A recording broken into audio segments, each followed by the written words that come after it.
Hello, everyone, and welcome to our episode here at So I Married a Mennonite.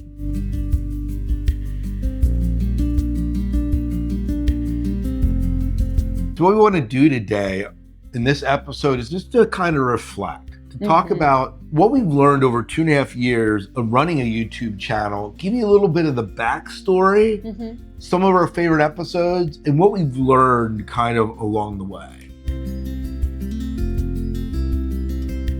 What was the impetus for starting this channel? I had started writing for a local magazine many years ago. Over 20, I think. Yeah, it has been a long time, as evidenced by the picture of me in the editor's section. It was about the fascination that people had at that time with me, an Italian Catholic girl from close to New York City, marrying into a local Mennonite, rural, rather conservative family. I think the article that you originally published was called So I Married a Mennonite. That's true. And so we kind of toyed over the years with you maybe writing a book. This kind of evolved into this channel, So I Married a Mennonite, which is kind of what we're talking about here today. But what was the thing that kind of started the channel itself?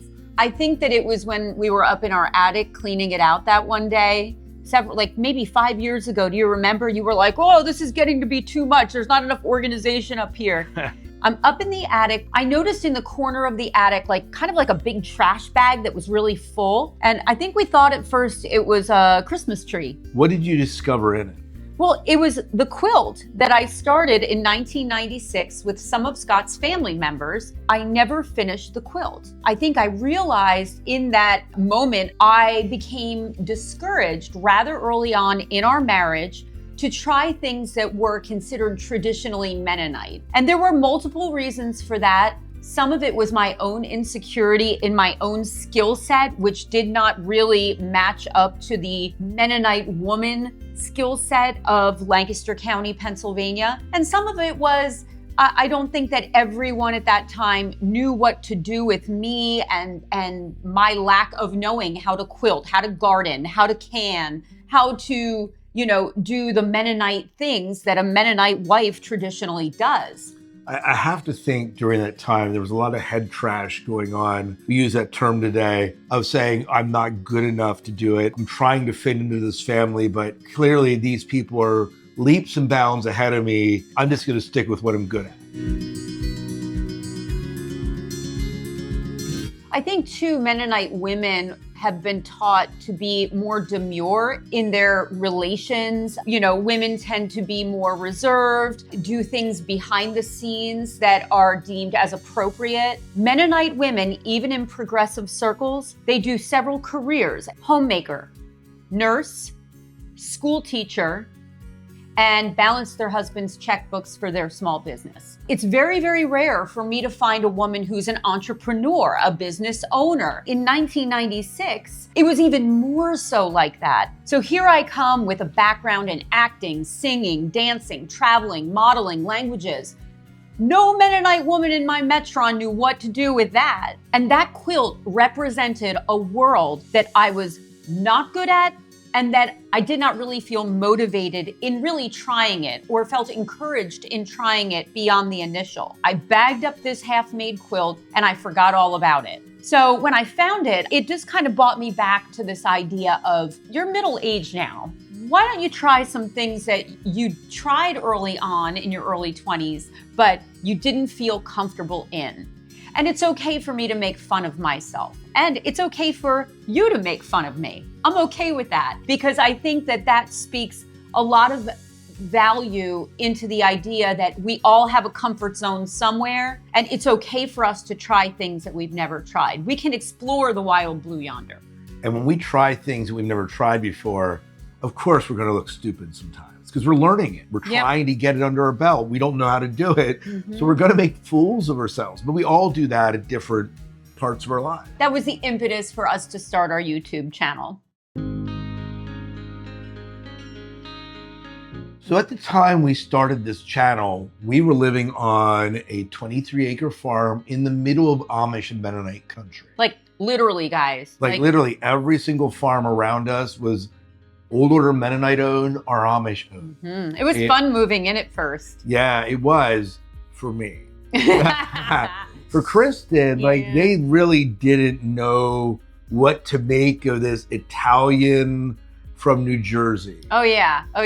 I think it was a good year before I would wave to a neighbor passing by on a bike or on a scooter or a buggy and being acknowledged. It was really like that. And I kept thinking, like, what am I doing wrong? Like, is it rude for me to wave? Is it rude for me to make eye contact? But eventually they warmed up. They knew Scott because Scott grew up on that farm, but they had no idea what was in my bag. I think the thing that really changed it for us was when we began to organize the Hope for Haiti benefit auction. It was an idea that we began to float around. We had conversations with our Old Order Mennonite neighbors, and we had begun to build relationships, especially with our immediate neighbors, because they were working for the bed and breakfast. Well, this just took it to a whole new level. Yeah. And they began to help us organize this auction, and we began to learn together, make mistakes together, love together, and it was fantastic. I think that was very, kind of strips away all of the external stuff. We started the auction, then a few years later, you especially began to connect with some of the ladies of the auction, and you would take them on trips like Washington, D.C., I love those girls. Cape May, New York City, Jim Thorpe. You developed a relationship, and it was like authentic relationship, not just, oh, you're Amish and Mennonite, and I'm this New Jersey Catholic Italian. It was, let's talk about our issues, real issues, heart issues. And that was welcomed by them too. As you know from our channel, Mennonites range in extremes. Similar to Judaism, you have Hasidic, Orthodox, very conservative Jews, and then you have Adam Sandler, who sings the Hanukkah song. Both are culturally and religiously Jewish. Well, the Mennonites are similar. In our case, we had been surrounded by some of the most conservative on this side of the fence, Old Order Mennonites, Old Order Amish on this side. Then there's all the way on the other side, very progressive Mennonite churches that are very liberal politically in their lifestyle, their faith. And then you had Scott's way of being raised, which is maybe in the middle or slightly over to the more conservative side. I think that I was originally surprised once we kind of broke the ice that these very conservative Mennonite and Amish women were opening up honestly and genuinely with me and to me. And I asked one of the ladies about a year ago, I said, I don't really understand this. I said, I felt more accepted by the most conservative group than by those who were kind of evolving with the times over here. And I said, why do you think this is? She goes, oh, that's easy. Our churches, the conservative Mennonite churches, never started building a bridge to the world. We always were on this side. But the more progressive Mennonites started to build a bridge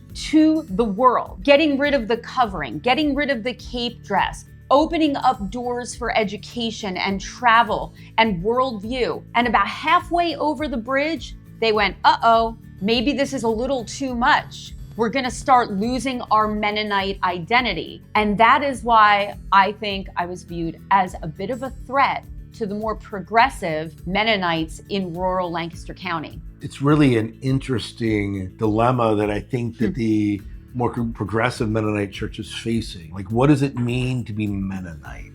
And for many years, it was in the name of the church, but in more recent years in our area, we've seen churches begin to get rid of that name. They get rid of the word Mennonite in their name.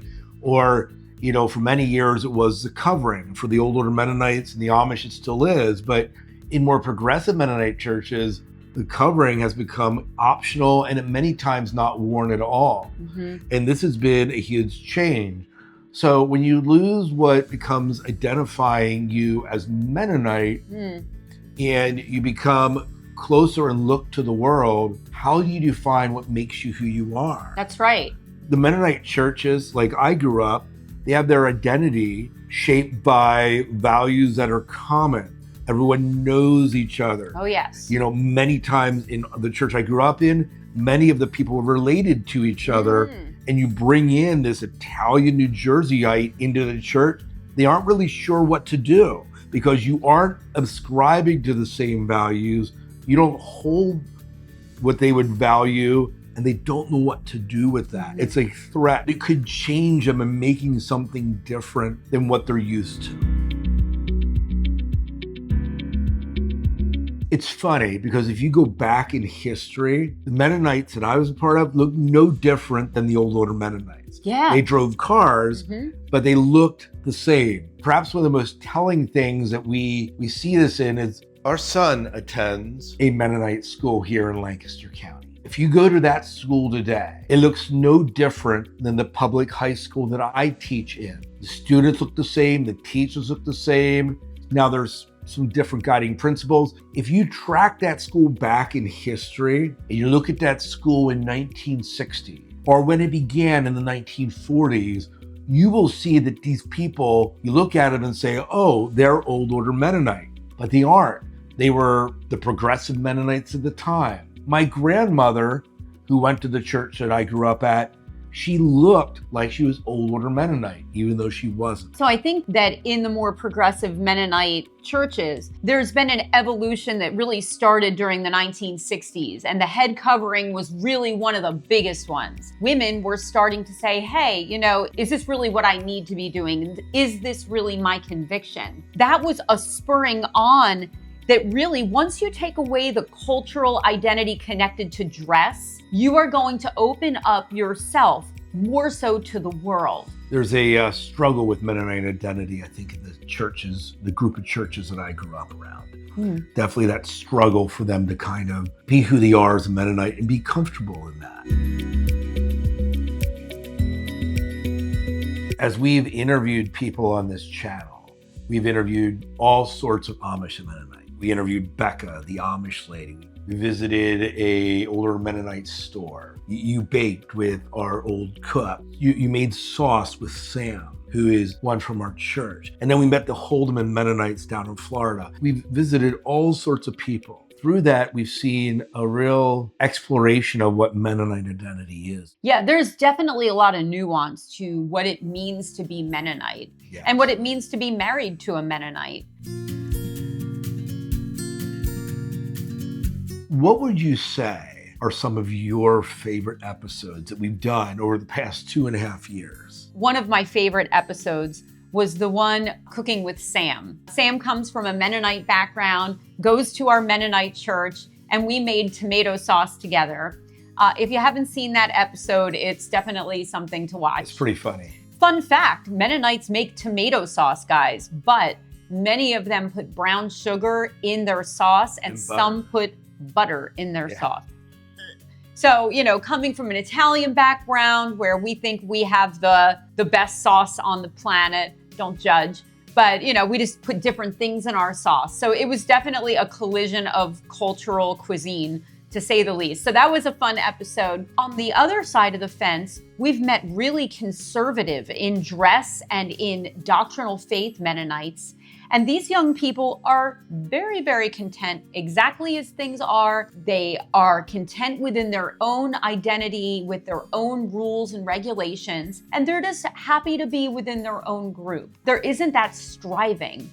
And I find that super unique because I'm always trying to figure the world out. I think you're referring to the Holdeman Mennonites we met down in Florida. Girls, you are a great example of what your way of doing a Christ-like life looks like. So if you're watching, bravo to you. Just know. What is one of your favorite episodes that you've done? Behind the camera, or I know your favorite is to be in front of the camera.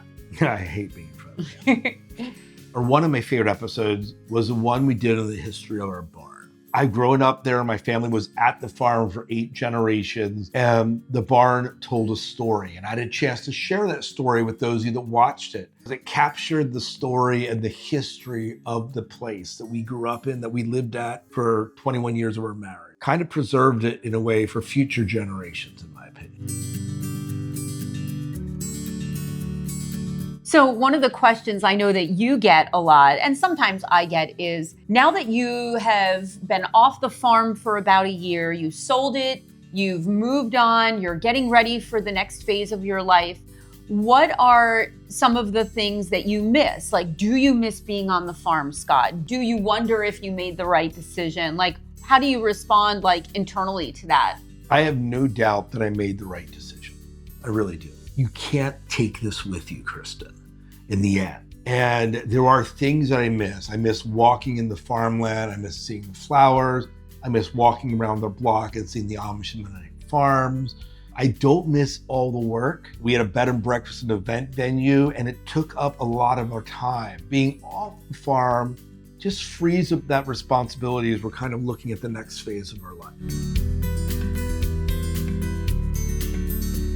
So I think one of the things of doing this YouTube channel that I really have loved, Kristen, has been the fact that you and I get to work together in creating something together. But in this YouTube channel, we plan together, we film together. I do the editing, but we're kind of involved in that process together. It's really, in a way, I feel, strengthened our marriage. We've had conversations that we just kind of accepted that we now are forced to think about in a good way and to talk about.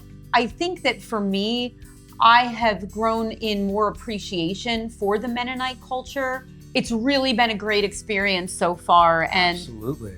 I mean, I know for me, I'm looking forward to creating more content with you. Absolutely. And wherever that leads, I'm excited to share that with you guys too. Yeah, absolutely. We are so happy that you've joined us for the ride. Those of you that have been with us from the very first video we dropped with Elba teaching Kristen how to bake pies, to those of you that joined us through the short content that we do, and those of you that may have just hopped on more recently, we're so excited that you're here along with us for the ride and the journey. So stay tuned because we will be sharing more unique, special, and surprising content in the next few weeks. Thank you so much for joining us. Take care.